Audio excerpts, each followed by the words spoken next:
Oi, pessoal, voltei. A imagem da câmera não tá das melhores, porque eu tô usando meu celular para poder fazer o upload do vídeo anterior.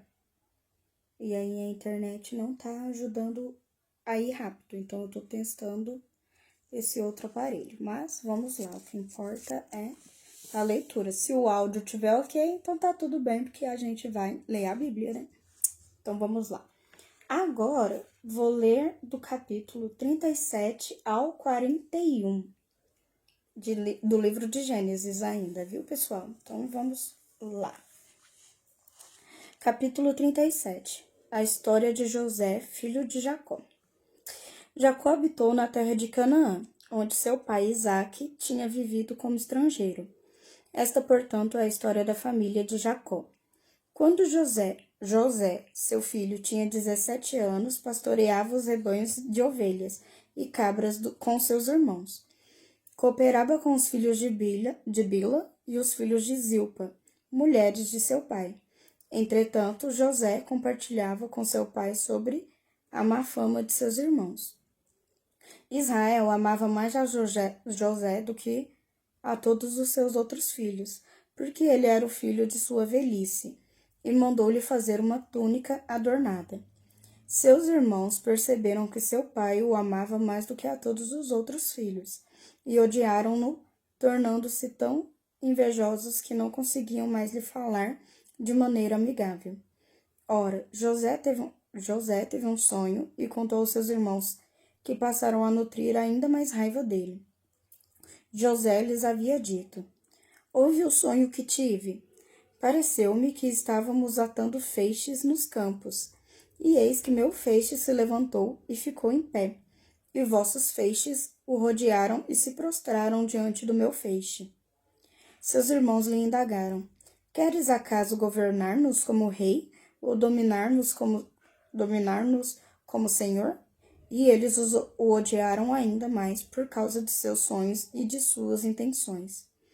Depois, José teve ainda outro sonho, e o contou deste modo a seus irmãos. Tive ainda outro sonho. Dessa vez, o sol, a lua e 11 estrelas se curvaram diante de mim. Assim que narrou o sonho a seu pai e a seus irmãos, o pai repreendeu-o com essas palavras: Que sonho foi este que tiveste? Iríamos todos, então, eu, a mãe de teus irmãos, e cada um deles prostrar-nos o rosto em terra diante de tua presença? No mesmo instante, seus irmãos arderam em ciúmes dele. Seu pai, contudo, passou a refletir sobre o que ouvira.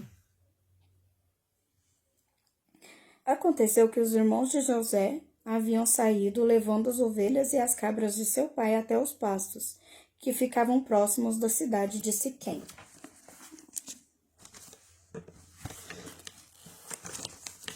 Então Israel perguntou a José: Não apacentam teus irmãos nossos rebanhos em Siquém? Vem, vou enviar-te a eles.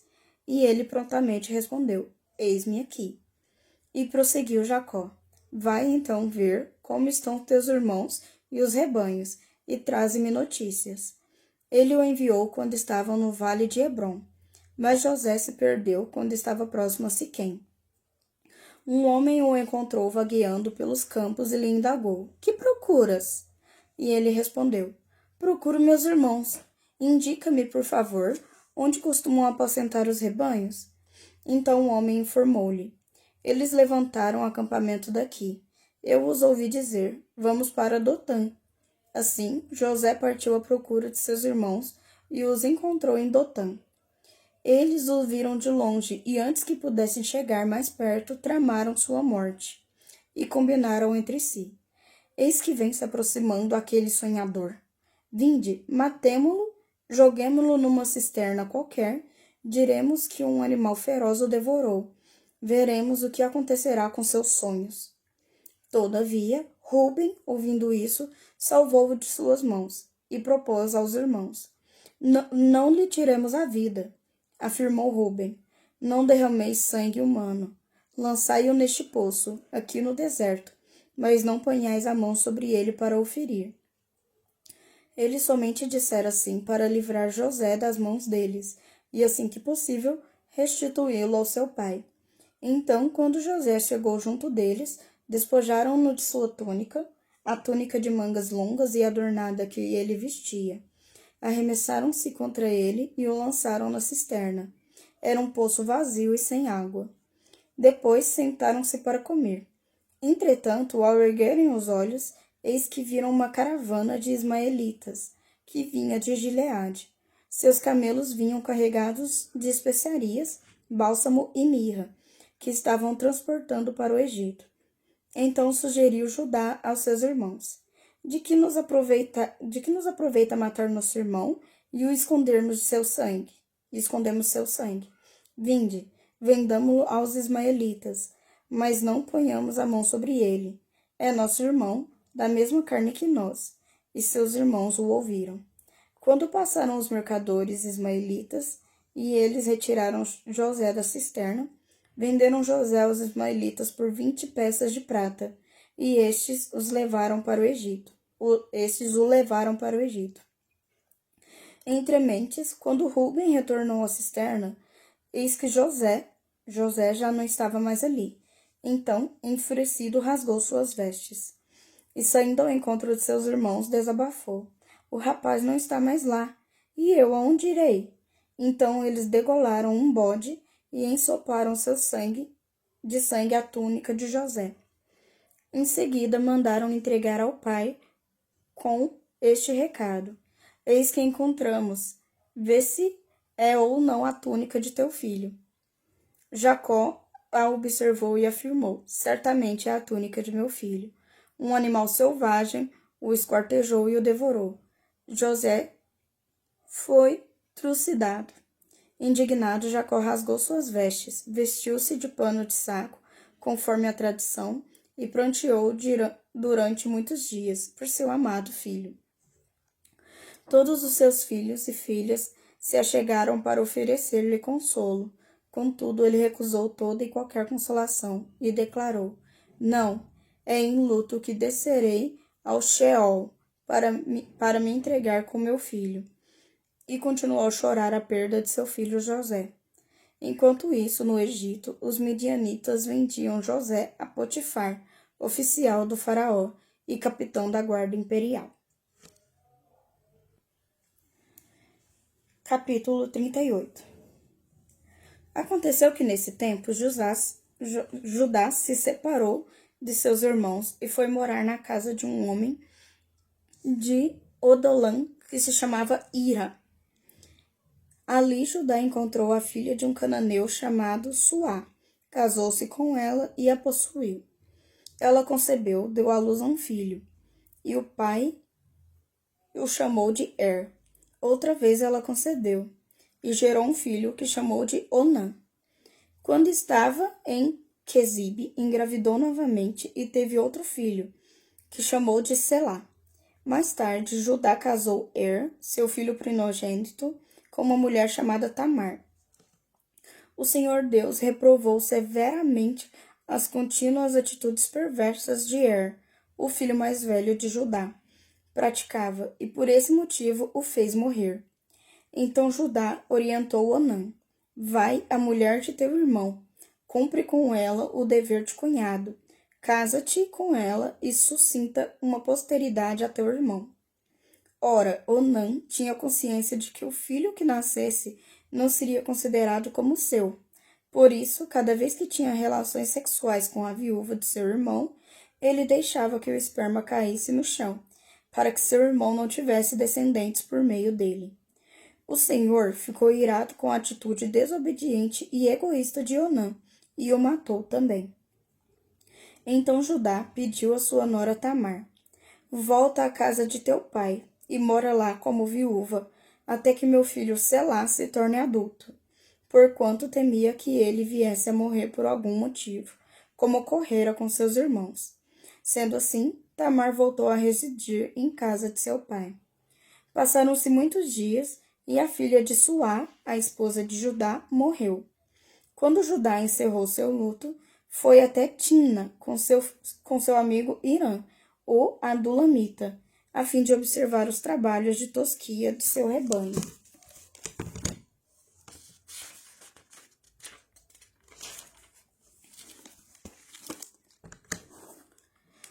Esse fato foi comunicado a Tamar.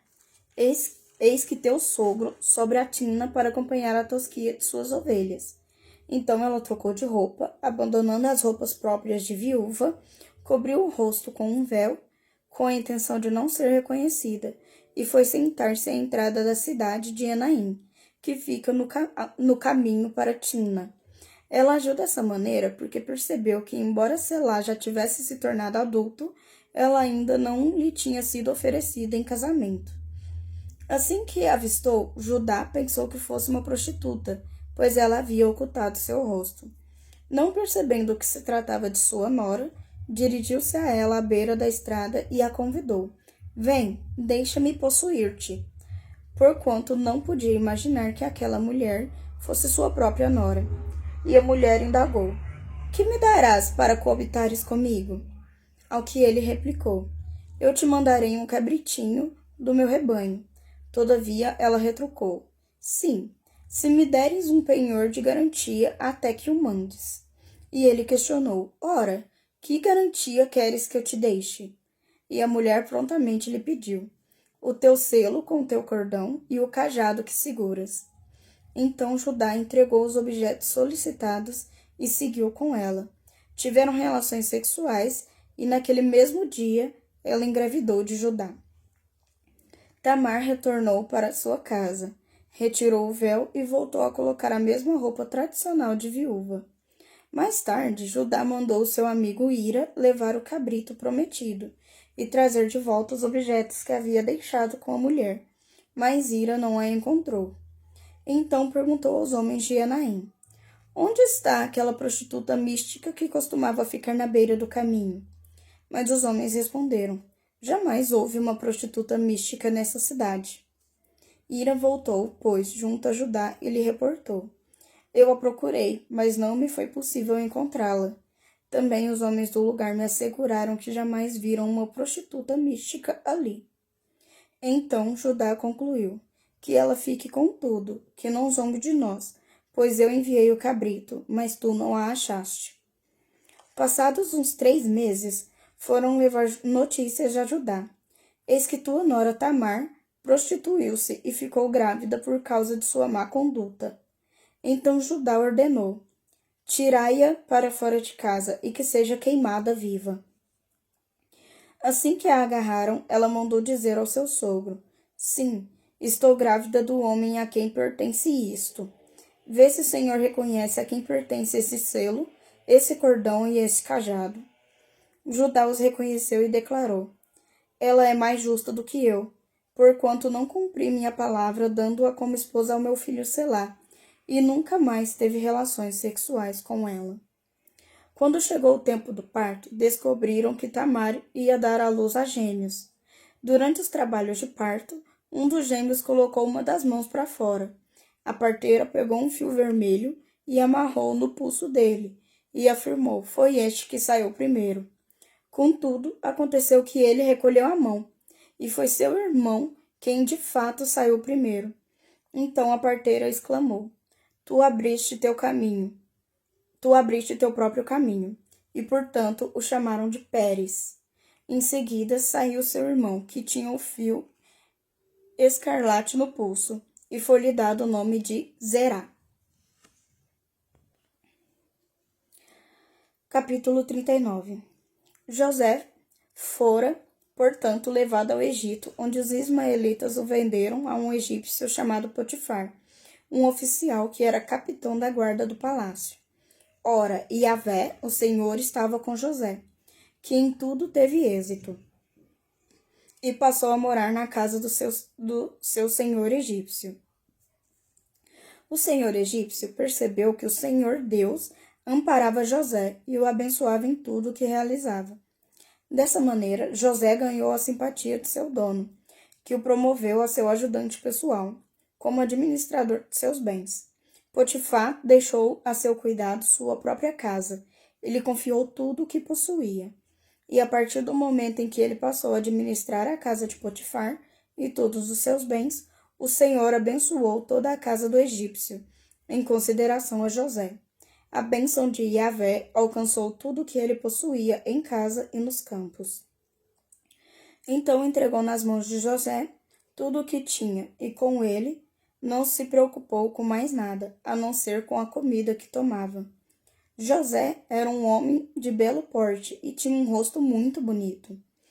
Algum tempo depois, a mulher de seu senhor começou a cobiçar José. E um dia ela o convidou: vem e deita-te comigo. No entanto, ele se recusou e afirmou à mulher de seu senhor: estando eu aqui, meu senhor não se preocupa com o que passa na casa, e me confiou tudo o que lhe pertence. Ele mesmo não exerce nessa casa mais autoridade do que eu, porquanto nada me negou, a não ser a senhora, pois é a esposa dele. Sendo assim, como poderia eu cometer algo tão perverso para o meu senhor e pecar contra Deus? Porém, todos os dias ela insistia que ele se deitasse com ela, mas José se recusava e fazia o possível para se manter longe da presença dela. Ora, certo dia, José veio à casa para fazer seu serviço, e não havia na casa nenhum dos domésticos. A mulher o agarrou pelo manto e voltou a apelar: vem e deita-te comigo. Contudo, ele fugiu da casa apressadamente, deixando o manto preso à mão da mulher. Assim que se deu conta de que na fuga agonizante de José ela havia segurado seu manto consigo, a mulher de Potifar chamou seus criados e lhe alegou: vede, meu marido nos trouxe um hebreu para nos insultar. Ele invadiu minha casa e tentou abusar de mim, mas eu gritei. Quando me ouviu gritar por socorro, largou esse manto ao meu lado e fugiu daqui. Ela conservou o manto consigo até que o senhor de José chegasse à casa. Então contou-lhe sua versão da história. Aquele escravo hebreu que nos trouxeste aproximou-se de mim para me insultar. Todavia, quando gritei por socorro, ele largou seu manto ao meu lado e fugiu assustado. Quando o marido ouviu o que lhe relatava sua mulher, eis de que maneira teu escravo agiu para comigo, sua ira se inflamou tremendamente. O senhor de José mandou-o apanhá-lo e jogá-lo na prisão, onde estavam os prisioneiros do rei. Assim, ele ficou na prisão. Contudo, Yahvé, o Senhor, assistiu José, estendeu sobre ele a sua bondade e poder, e o fez encontrar graça aos olhos do carcereiro-chefe. Assim, o carcereiro-chefe transferiu para José toda a autoridade sobre o cárcere e sobre todos os que estavam ali presos, e ele se tornou supervisor de tudo o que se passava na prisão. O carcereiro-chefe passou a não se preocupar com mais nada, pois tudo corria bem sobre a administração eficaz de José. Assim, porque o Senhor estava com José e o abençoava com bom êxito em tudo que realizava. Capítulo 40. Passado algum tempo depois desses acontecimentos, o copeiro do rei do Egito e seu padeiro praticaram um ato de ofensa ao Senhor. O faraó irou-se ao seu senhor. O faraó irou-se com os dois oficiais, o chefe dos copeiros e o chefe dos padeiros, e mandou que fossem presos na casa do capitão da guarda, na mesma prisão em que José se encontrava.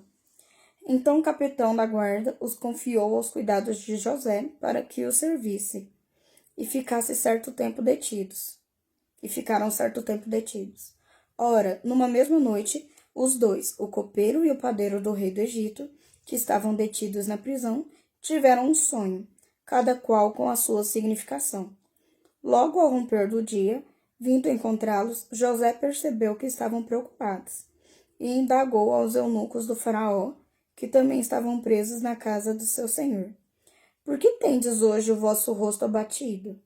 Eles lhe responderam: tivemos sonhos estranhos, e não há ninguém que os consiga interpretar. Mas José lhes explicou: é Deus quem dá a interpretação. Todavia, contai-me os sonhos. O chefe dos copeiros tomou a iniciativa e narrou a José o sonho que tivera. Sonhei que havia diante de mim uma videira, e na videira 3 ramos. Eis que ela brotou, floresceu e produziu uvas, que amadureciam em cachos. Eu tinha em minha mão a taça do faraó.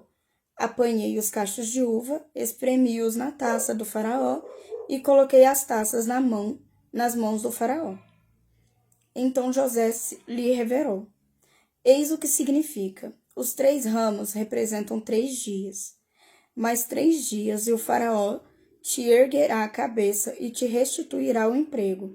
Colocarás a taça do faraó em suas mãos, como outrora tinhas a responsabilidade de fazer, quando eras o seu companheiro de confiança. Contudo, lembra-te de mim quando estiveres vivendo bem na companhia do faraó, e tenha a bondade de interceder por mim junto ao rei, ajudando-me assim a sair desta cadeia.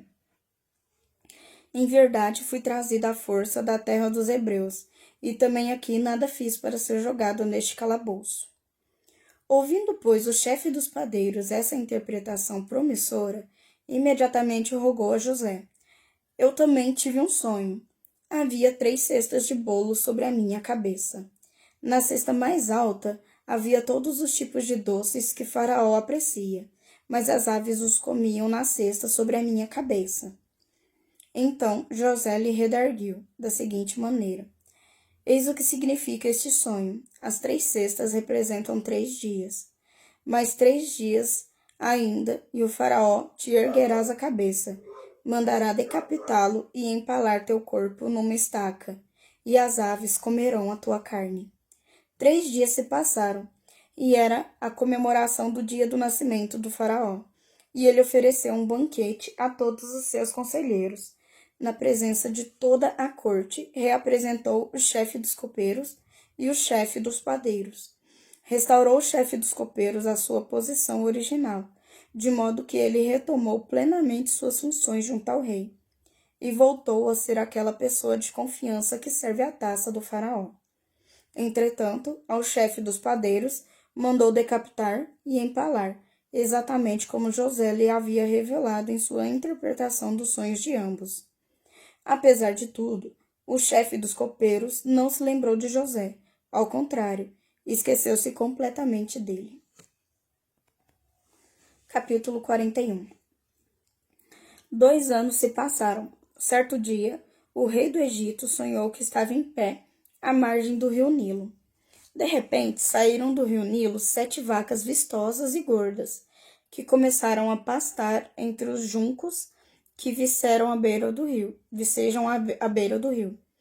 Logo em seguida, saíram do rio outras 7 vacas, de aparência feia e mal alimentadas, e se alinharam ao lado das primeiras na margem do rio Nilo. Então aconteceu que as vacas feias e magras engoliram as bonitas e gordas. Foi quando o faraó acordou assustado. Ele voltou a dormir e teve um segundo sonho. 7 espigas subiam da mesma haste, granadas e lindas de se ver. Mas eis que 7 espigas mirradas e queimadas pelo sol e vento orientais nasciam atrás delas. Então aconteceu que as espigas mirradas devoraram as 7 espigas graúdas e cheias. Então o faraó acordou preocupado. Era um sonho. De manhã, com o espírito conturbado, o faraó mandou chamar todos os magos e todos os sábios do Egito. Ele lhes contou os sonhos que tivera durante aquela noite passada. Mas ninguém conseguiu dar ao faraó uma explicação convincente. Então o chefe dos copeiros dirigiu a palavra ao faraó e lhe declarou: devo confessar hoje minhas faltas. Um dia o Senhor ficou com muita raiva de mim e do chefe dos padeiros, e mandou-nos prender na casa do capitão da guarda. Numa daquelas noites, cada um de nós teve um sonho, e cada qual tinha uma interpretação particular. Pois bem, havia ali conosco um jovem hebreu, um escravo do capitão da guarda. Contamos a ele nossos sonhos, e ele nos revelou seus significados, proporcionando a cada um de nós a interpretação exata do seu próprio sonho. E tudo aconteceu de acordo com o que ele nos dissera. Eu fui restaurada à minha posição de confiança e o padeiro foi empalado. Assim que ouviu isso, o faraó mandou chamar José, que foi trazido às pressas da prisão onde estava. Depois de se barbear e trocar de roupa, apresentou-se perante o faraó. Então o faraó dirigiu a palavra a José e declarou: eu tive sonhos que ninguém consegue interpretar. Entretanto, ouvi dizer de ti, que quando ouves qualquer sonho, pode decifrá-lo. Contudo, José, disse ao faraó: quem sou eu? É Deus quem dará ao faraó uma resposta favorável. Então o faraó contou a José o que sonhara. Em meu sonho, parecia-me estar em pé na margem do Nilo. Eis que subiam do Nilo 7 vacas bem alimentadas e de bela aparência, que começavam a pastar entre os juncos. No entanto, eis que outras 7 vacas emergiram logo depois delas, exaustas, de aparência feia e mal alimentadas. Jamais vi animais tão debilitados em toda a terra do Egito. As vacas magras e feias devoraram as 7 primeiras vacas e gordas. Mesmo depois que as devoraram, não demonstraram qualquer benefício em tê-las devorado, porquanto sua aparência continuava tão extenuada e feia quanto no início. Então acordei. Mais tarde voltei a sonhar e vi 7 espigas de cereal cheias e saudáveis, que cresciam no mesmo pé. Depois delas brotaram outras 7 espigas, murchas e mirradas, ressequidas pelo sol extenuante e o vento leste. As espigas magras engoliram as 7 espigas boas. Contei isso a todos os magos e adivinhos do Egito, mas ninguém foi capaz de esclarecer-me. Então José explicou ao rei. Em verdade, o faraó teve um único sonho, pois ambos têm o mesmo sentido. Deus anunciou ao faraó o que ele vai realizar proximamente. As 7 vacas belas e gordas significam 7 anos, assim como as 7 espigas saudáveis e cheias representam 7 anos. É um só e mesmo sonho, portanto. As 7 vacas feias e magras, que sobem em seguida, simbolizam 7 anos. E também as 7 espigas mirradas e queimadas pelo sol e o vento oriental que haverá 7 anos de fome. É exatamente como eu anunciei ao Senhor. Aprove a Deus mostrar ao faraó aquilo que ele vai fazer proximamente.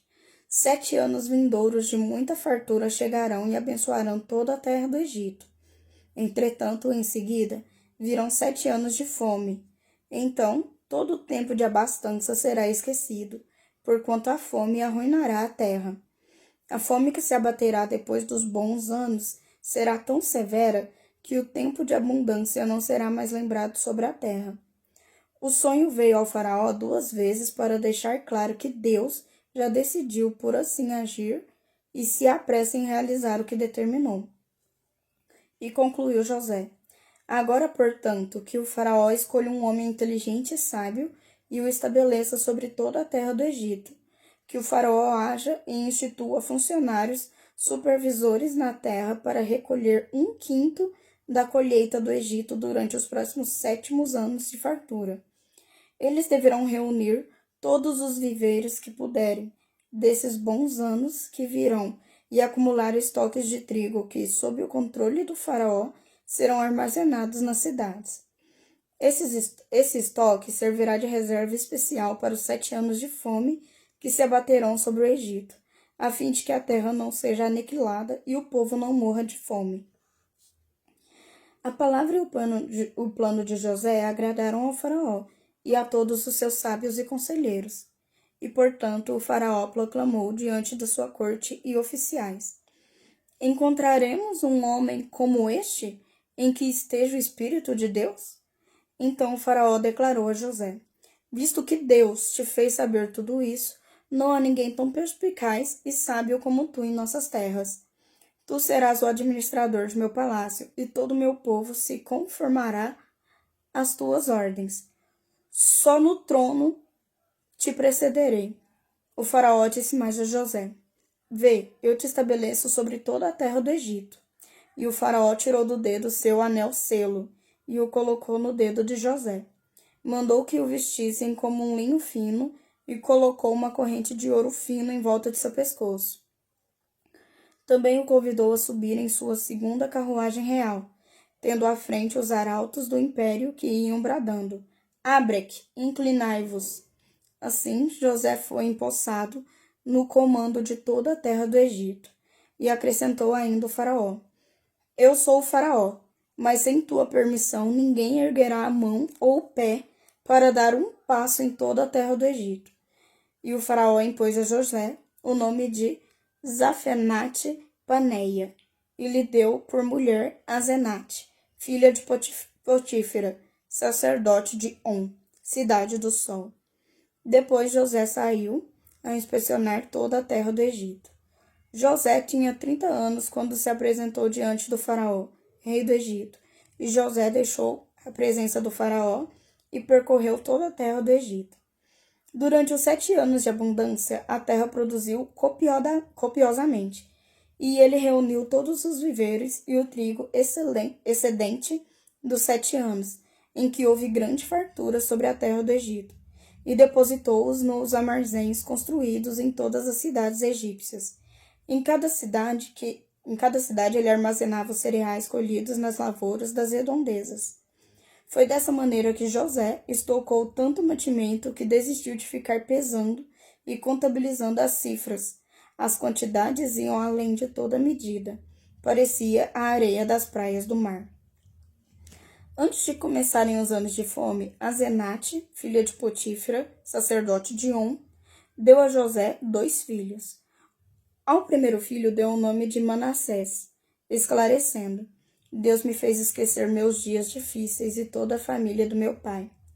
Quanto ao segundo filho, ele o chamou de Efraim, justificando: Deus me fez próspero na terra dos meus sofrimentos. Então chegaram ao fim os 7 anos de abundância que houve na terra do Egito.